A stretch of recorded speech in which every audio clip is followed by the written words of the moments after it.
Hello guys, welcome to Africa Gossip Arena. So guys, a lot is actually happening right now in this country, and the IPob and Biafra agitators are not finding it funny anymore with the Nigerian government, due to the fact that the younger brother of Mazi Nnamdi kalu, who by the name Prince Emmanuel Kanu, has expressed disappointment over President Bola Ahmed Tinubu's failure to honor an alleged agreement made before the 2023 general election. Prince Kanu claimed that a meeting was alleged with Sheikh Tinubu, the president's son, with his father's approval to discuss about Nnamdi kalu release before the election. And ever since then, the president was actually elected. He turned a deaf ear and failed to honor the agreement. And this was reported by Vanguard. And although this particular statement from Prince Emmanuel Kalu have actually sparked a lot of reactions right now and criticism by a lot of Igbo people and IPob, as they say that who did he tell when the meeting was arranged before the 2023 general election, and why is him crying out now when the president and the son disappointed him? Because why? He actually betrayed the Igbo people. That's just the truth. Because when this meeting was arranged, to the point that Nnamdi kalu was actually fighting for the freedom of Biafra, he could have reported this issue and the aim of the meeting to the indigenous people of Biafra IPob. And although a lot of rumors are also going around right now that the only way to release Nnamdi kalu right now is through the Ohaneneze of Indi Igbo, in which a lot of people are also saying that if President Ahmed Bola Tinubu cannot release Nnamdi kalu, who is Ohaneneze Indi Igbo to release Nnamdi kalu? Anyway, let me leave you to watch this video to the end. And if you have not subscribed to this channel, please do well to hit on the like button, subscribe, and don't forget to turn on your notification bell. Also share this post and drop your own opinion on the comment section. It's the only remaining hope for the fulfillment of the Igbo desire in the socio-political quest of the people. And in this light, speaking about that, the family of embattled leader of indigenous people of Biafra, Nnamdi kalu, has said it had an agreement with President Bola Ahmed Tinubu for the release of the Biafran ex-governor, that she, the son of President Tinubu, wanted to see me. I agreed to meet with him on the condition that the overriding priority and hence the fulcrum of the discussion will be to release of my brother. The meeting was held in Abuja in the presence of another individual whom I asked along to witness the deliberations and provide independent verification should the need arise. Sheyi confirmed to me that his father sanctions the meeting and that I should consider any agreement we reach as binding on the then candidate, Senator Bola Ahmed Tinubu. In good faith, we agreed that I shall delay the outcome to my brother to reinforce the long-held tradition of IPob not interfering with the conduct of elections, either through boycott or any other form of civil disobedience. This understanding was duly communicated to my brother, and he reaffirmed his commitment not to stop the elections or order any boycotts. And when President Tinubu, as a candidate, visited Owerri during his campaign, he too reiterated his commitment to facilitate the release of my brother if elected. We took his public statement as a tacit reaffirmation of the understanding I reached with his son. It therefore defies logic that nearly 2 years after President Tinubu has assumed office or the mantle of leadership in the country, my brother is still in detention despite not having any charge against him. It's been over 3 months now that Justice Binta Nyako recused herself from the case, yet no new judge has been assigned. So, Prince Francis Chilaka, do you think, let's begin with the leadership of Ohaneneze Indi Igbo. Do you think that the new leadership of Ohaneneze Indi Igbo could lead to, a better agitation and perhaps political solution to the release of Nnamdi kalu, especially considering that there's been a lot of accusation that the Igbos are not doing enough for the release of Nnamdi kalu? Well, when you say Ohaneneze Indi Igbo, I am one of those who would say that Ohaneneze Indi Igbo, as far as I'm concerned, is a toothless bulldog. That's the reality. That's what they are. Saying that the election or whoever gets elected will lead to the emancipation of the Igbos. Emancipation from who? When you talk about emancipating the Igbo land, you start with the governors. These governors collect money from the federal, yet you don't have roads in the southeast. These governors collect money from the federal, yet you don't have a rail system connecting the entire southeast. Are they not ashamed of themselves? What kind of people do we have as leaders in the southeast? I've always said that the reason why you have the likes of Nnamdi kalu and Simon Ekpa and all those agitating is because they feel disenfranchised. They're not feeling the dividends of true leadership in Igbo land. So for me, it's not in the hands of Ohaneneze Indi Igbo, because Ohaneneze Indi Igbo is a cultural group that has no relevance. It cannot control a governor. Neither can it control an ordinary senator or a local government chairman. So when people come to make such utterances, they're just making it for themselves. They're not making it for any impact on the people. Any organization in the southeast that cannot speak truth to power, that cannot call out these governors, these senators, these honorables, are they not ashamed? The entire southeast is not connected by rail. Do you know how much pain would have been taken away from the people if you had a rail running from Lagos to the entire southeast? Do you know how many lives were lost as a result of bad roads and accidents?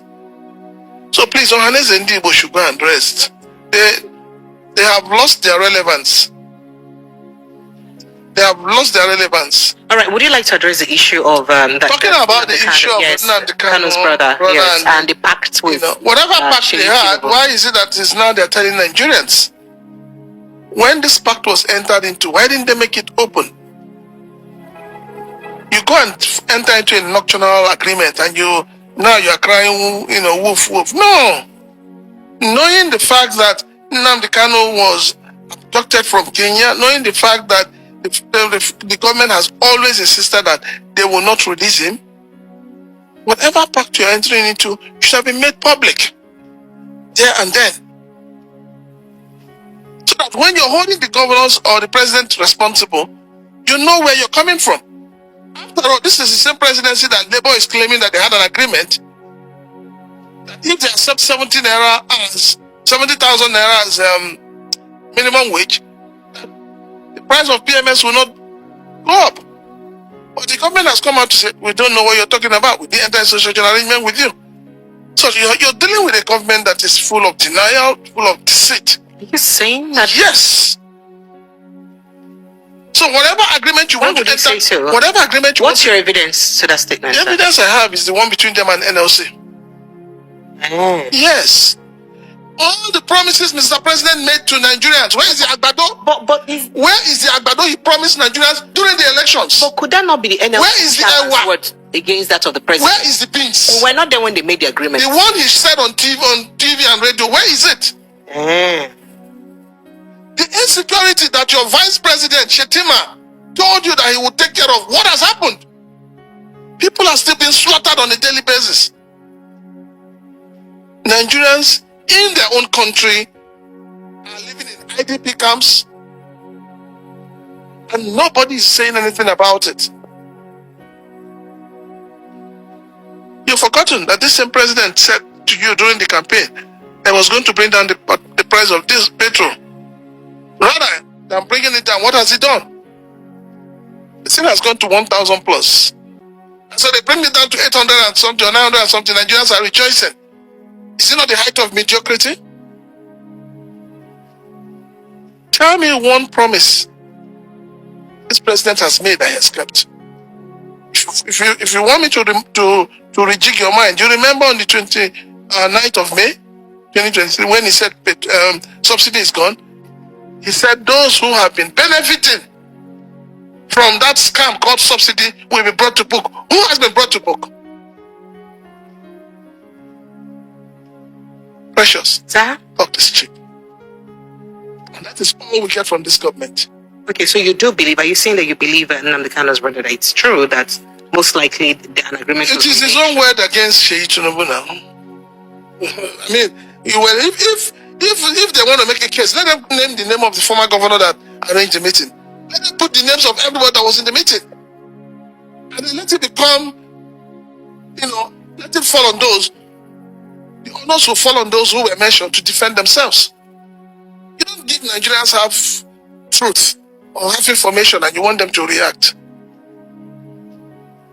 If the arrangement was do this, do this, do this, we will free this person, why was it not made open? So let him come out and tell Nigerians who the former governor is. And the other person he said was in the meeting in Abuja. All right, so speaking about governors and elections and governance generally, there's somewhere that Nigerians always run to in the United Kingdom during elections. And then the Nigerian, side of that body, it's now speaking of the National Parents Teacher Association of Nigeria, NAPTAN, has condemned Nigerian leaders for contributing to the rise in exorbitant tuition fees at private schools like Charterhouse, a British institution in Lekki, Lagos, which charges up to 42 million naira annually. So once you say Charterhouse, you just remember the Chatham House issue in the UK. I had to use that as a bait. Forgive me. So now the controversy reignited after a video showcasing the school's lavish facilities surfaced. So bottom line, they're saying that Nigerian parents are the reason why schools can have the mind to do this. In fact, they said our leaders are the primary patrons of such schools. And by doing so, they criminally abandon public institutions. That is a problem with today's parents. Our leaders are the main patrons of such schools where high fees are demanded. 42 million naira. Precious, don't it's not university, sir. It's primary, secondary school. Don't affect my mental health. Okay, sorry. Calm down. Sir, okay. Anybody whose child is in that school, anybody whose child is in that school, is a government official, is a thief. It's as simple as ABCD. It is one. Anybody who works in the private sector, going by the present Nigerian economy, and the child is in that school, is also a thief. Wait. So do you agree with private parents or so by saying that everybody who is a leader should have their children attend public institutions, public schools? That's a good way to go. Sir? I'm a product of public school. I am too. Good.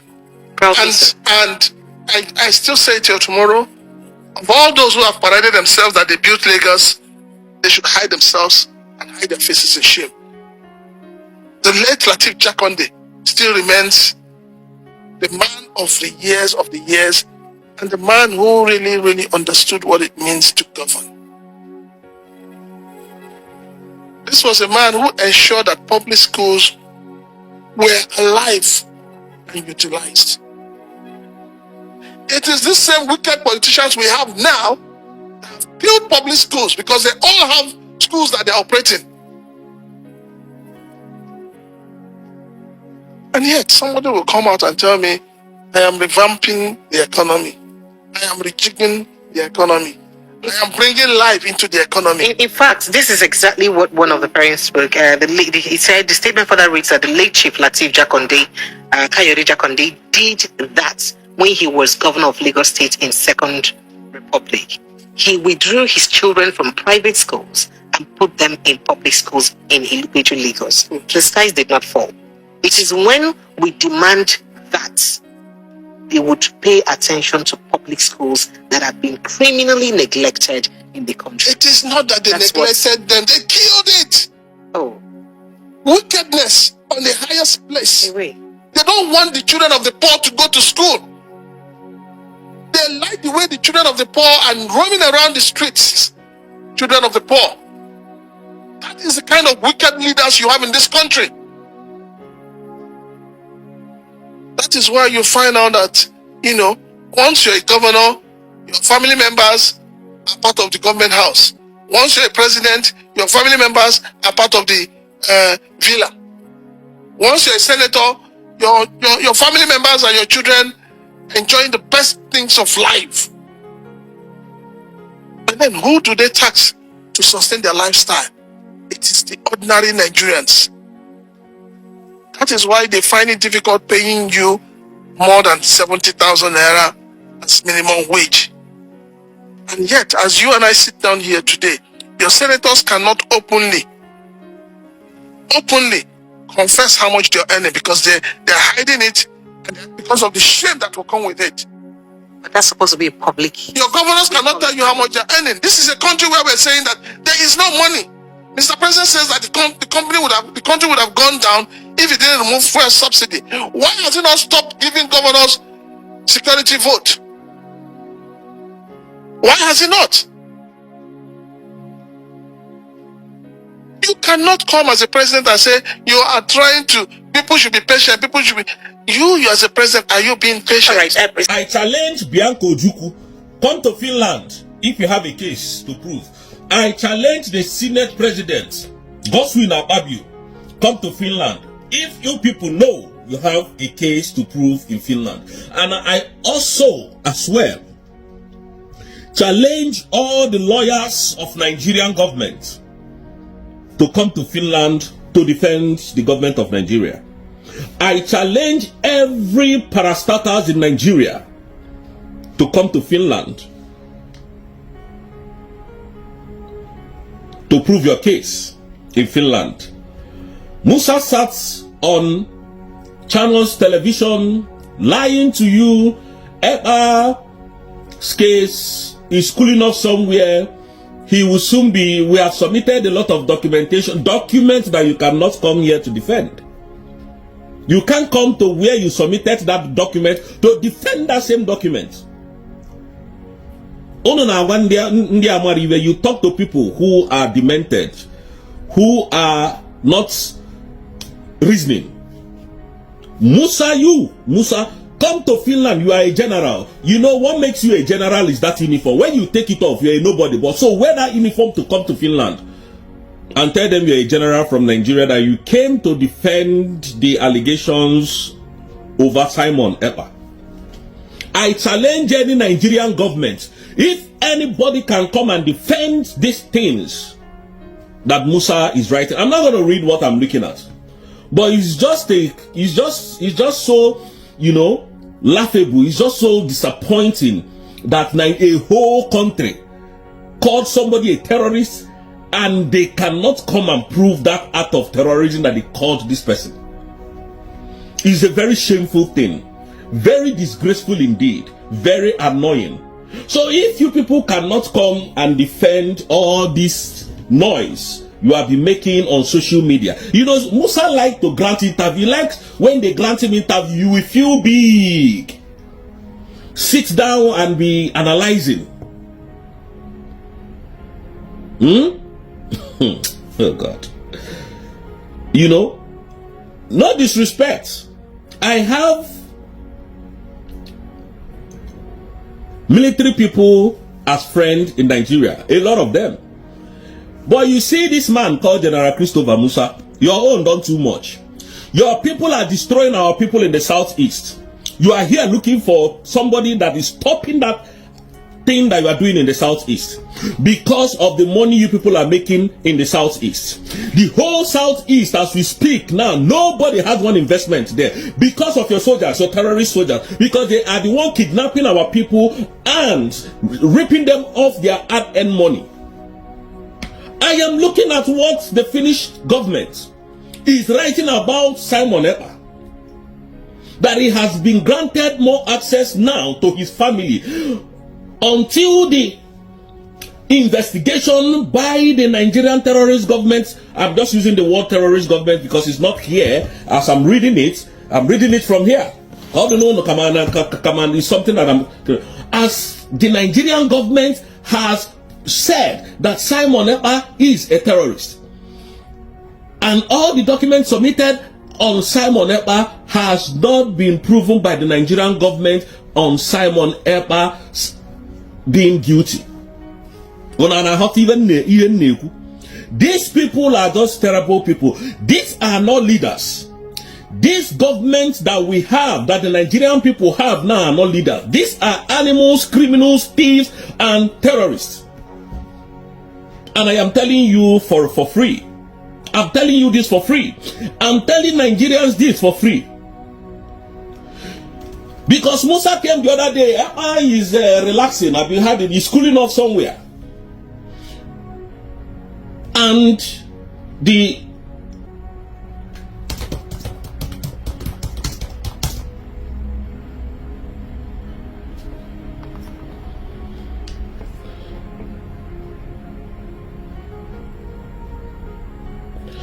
he's still going to be tried in court. Musa, this is a bunch of confused people. They are very confused. They don't know what is even coming to them. That is the problem. They don't know. They are just there, seated in Nigeria. You know, when they wear uniform, anybody that you see oppressing anybody is either carrying rifle, is either wearing Nigerian uniform to intimidate, to harass, to suppress, that is Nigeria for you. That is Nigeria. Anybody that you see that is intimidating anybody, check those people where they are either police, they are either EFCC. They cannot be any reasonable person in Nigeria that has done anything reasonable in Nigeria, if not the people of the Indi Igbos, if not the Igbos. What I am looking at, Nigerian government, you know that you people are just lying to your citizens, and I will continue to tell them the way it is. You know me, I don't come here to come look on a face, because after all, you people destroyed my life. You destroyed my life. When I go tell on my story, when I know say this government, when I day inside, no be government. You destroyed my life. You people messed my life up, and I will fight Nigerian government according to how much Nnamdi kalu has put it down. Anybody that crosses my path, I will crush that person. I don't care who you are. I don't care who you are. If you come and tell me that this your fight will end, I will make sure that we no longer cross path again. That is who I am. Because the lies that these people are telling Nigerians are so annoying and so frustrating. This is what they do to all the people that are in forces, lying to them. Most of them at the end of their gratuity, they will not pay them. Most of them at the end, in fact, why am I even fighting for them? These people that are extorting our people, let them go and face their leaders. But what we are saying here is that Musa is telling lies. You are a liar. You don't know what is even coming. You don't even know what they are doing. I challenge you, Musa, come to Finland. Bring all your military generals. Enter plane. Come Finland. Chebi, you were telling them to come to Nigeria. You self, come to Finland now. Ugo. Come to Finland, Musa. We are waiting. We will come and even welcome you at the airport. We will drive you with our personal cars to that Finland. When you land at the airport. Oh? In the ocean. My Biafran brothers and sisters, what is coming? Nigeria is not going to see it coming. Believe that. Guys, the worst mistake Nigeria made is to submit petition on ICC saying that Finland is giving Simon Ekpa a room, or Finland is giving Simon Ekpa a hiding space in their country for Simon Ekpa to be terrorizing Nigeria. This was the worst mistake Nigeria made. Okay, today Simon Ekpa have been already recognized by other countries. Guys, guess what? So many European countries are interested in Simon Ekpa versus Nigeria, stroke Finland, stroke Biafra matter. So many countries like Estonia, so many countries like Latvia, so many countries like Russia, so many countries like Finland, France are interested in the case. The worst mistake Nigeria made 2024 that they will regret in the day being November 27, 2024. The worst mistake they made is to arrest Simon Ekpa through Finland, here in Finland. That was the worst mistake they made. And Nigeria, guess what? Nigeria will regret it. Thank you, guys.